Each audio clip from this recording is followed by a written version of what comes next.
वयाची इयत्ता 10वीत शिकणारी विद्यार्थिनी कुमारी योगेश्वरी सुनील लाड मी आज ज्या वटवृक्षाच्या छायेखाली ज्ञानामृत प्राशन करीत आहे अशा वटवृक्षाचे रोपटे महाराष्ट्राच्या मातीत रोवलेल्या पद्मभूषण शिक्षण महर्षी डॉक्टर कर्मवीर भाऊराव पाटील म्हणजेच आमचे लाडके अण्णा आणि अण्णांच्या खांद्याला खांदा लावून आपले संपूर्ण आयुष्य दीनदलित मुलांच्या शिक्षणासाठी झिजवणाऱ्या त्या मूर्ती अण्णांच्या सहचारिणी लक्ष्मीबाई भाऊराव पाटील म्हणजेच वहिनी यांच्या स्मृतीस अभिवादन करते। माझ्या वक्तृत्वाचा विषय आहे आभाळा एवढे मन सौ लक्ष्मीबाई भाऊराव पाटील।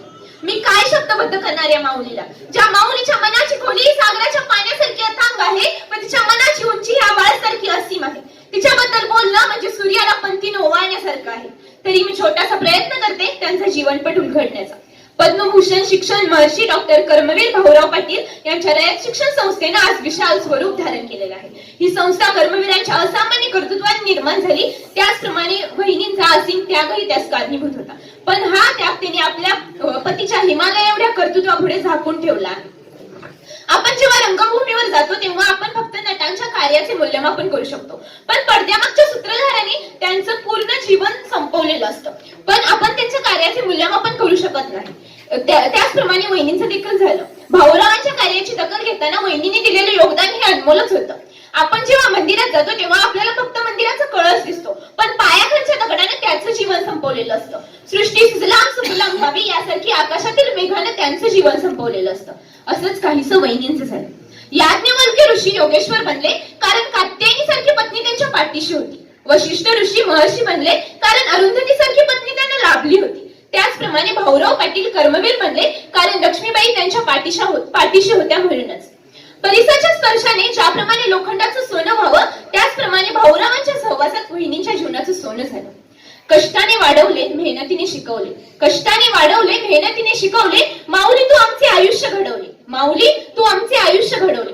तुझ्या आठवणींनी नवे बळ मिळते, तुझ्या आठवणींनी नवे बळ मिळते, तुझ्या स्मरणाची ज्योत मनात कायम ठेवते, तुझ्या स्मरणाची ज्योत मनात कायम ठेवते। अशा या महान माऊलीचा जन्म 7 जून 1894 रोजी कोल्हापूर जिल्ह्यातील कुंभोज या गावी एका जैन कर्मठ कुटुंबात झाला। त्यांचे लहानपणीचे नाव अदाक होते। त्यांचे बालपण अगदी सुखात गेले। 1909 रोजी ऐतवडेच्या भाऊराव पाटील यांच्याशी त्यांचा विवाह झाला। भाऊरावांच्या संपूर्ण कुटुंबाची जबाबदारी वहिनीने आपल्या खांद्यावर समर्थपणे पेलली। सुस्वभाव हा त्यांच्या व्यक्तिमत्वातील एक खास पैलू होता।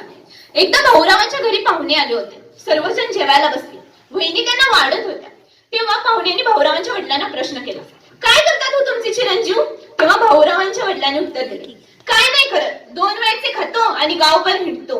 हे ऐकून वहिनींच्या डोळ्यात पाणी आले। त्या भाऊरावांना वाढत होत्या। त्यांच्या अश्रूंचे ते भाऊरावांच्या हातावर पडले आणि भाऊराव तेव्हापासून उठून गेले। खरं तर तेव्हापासूनच त्यांच्या कार्याला सुरुवात झाली। आपण आपल्या भारत देशाच्या इतिहासात पाहिलं तर सीतेच्या अश्रूंनी रामायण घडलं, द्रौपदीच्या अश्रूंनी महाभारत घडलं व भाऊराव पाटील यांच्या लक्ष्मीबाईंच्या अश्रूंनी रयत शिक्षण संस्थेसारखी नामांकित शिक्षण संस्था घडली। सातारा जिल्ह्यातील काले या गावी भाऊरावांनी 4 ऑक्टोबर 1919 रोजी रयत शिक्षण संस्थेची स्थापना केली। वहिनींच्या असीम कर्तृत्वाने व अथांग त्यागामुळे ही संस्था उभी राहिली। स्वावलंबन व समतेच्या तत्वावर आधारित भाऊरावांनी वसतिगृहाची सोय केली। या वसतिगृहात त्यांनी 18 पगड जातीच्या मुलांना शिक्षणाला स्थान दिले। त्यामुळे तत्कालीन समाजाकडून त्यांना कितीतरी प्रकारचा त्रास सहन करावा लागला, पण हा त्रासाकडे त्यांनी अजिबात लक्ष दिले नाही। त्यांनी त्याकडे पूर्णपणे दुर्लक्ष केले। एकेकाळी सनातन वातावरणात वाढलेल्या लक्ष्मीबाई आपल्या पतीच्या कार्याशी इतक्या एकरूप झाल्या की आपली स्वतःची 3 मुले वसतिगृहातील मुले यांमध्ये त्यांनी कधी भेदभावच केला। आपल्या पतीने निर्माण केलेली संस्था नावारूपाला यावी याकरिता या पतिव्रता साध्वीने 90 तोळे सोने गहाण ठेवून खरंच तिचं मन आभाळापेक्षा कितीतरी मोठं आहे याचं दर्शन घडवून आणलं। एक दिवस असा आला की वसतिगृहात अन्नाचा एक कणही शिल्लक नव्हता। सर्व मुले जेवायची बसलेली, हातात एक पैसाही शिल्लक नव्हता। अण्णाही बाहेर गावी गेलेले। तेव्हा या प्रतिव्रता साध्वीने आपले सौभाग्याचं देणं गहाण ठेवून सर्व वसतिगृहातील मुलांना जेवू घातलं। कोणाकोणाची ती मुले काय होते नाते तिचे, कोणाकोणाची ती मुले काय होते नाते तिचे, लळा लाविला सर्वांना राज्यनिर्मी ममतेचे, लळा लाविला सर्वांना राज्यनिर्मी ममतेचे, इवल्याशा लेकरांना पाठ दिले समतेचे, इवल्याशा लेकरांना पाठ दिले समतेचे। अभिमान आम्हा तुझा जीव टाकू वाळून, अभिमान आम्हा तुझा जीव टाकू वाळून, अरे आभाळ एवढे हिला कुणी दिले मन, अरे आभाळ एवढे हिला कुणी दिले मन। खरंच रयत शिक्षण संस्थेच्या जडणघडणीत वहिनीने आपलं तन मन धन अर्पण केलं। 30 मार्च 1930 वहिनींना रुग्णालयात दाखल केलं। त्यांनी अण्णाला बोलवून घेतलं व म्हणाले, मला आता काळ माझ्या डोळ्यासमोर दिसत आहे. वसतिगृहातील सर्व जाती धर्मांच्या मुलांनी मला खांदा द्यावा व उद्या आलेला पाडव्याचा सण कोणी चुकवू नये, हे सांगून त्यांची प्राणज्योत मालवली. शैक्षणिक कार्यात झेप घेताना अण्णांना क्षितिज कधी दिसलेच नाही. दिसले ते फक्त मोकळे आकाश आणि जाणवला तो फक्त पायाखालच्या जमिनीचा स्पर्श.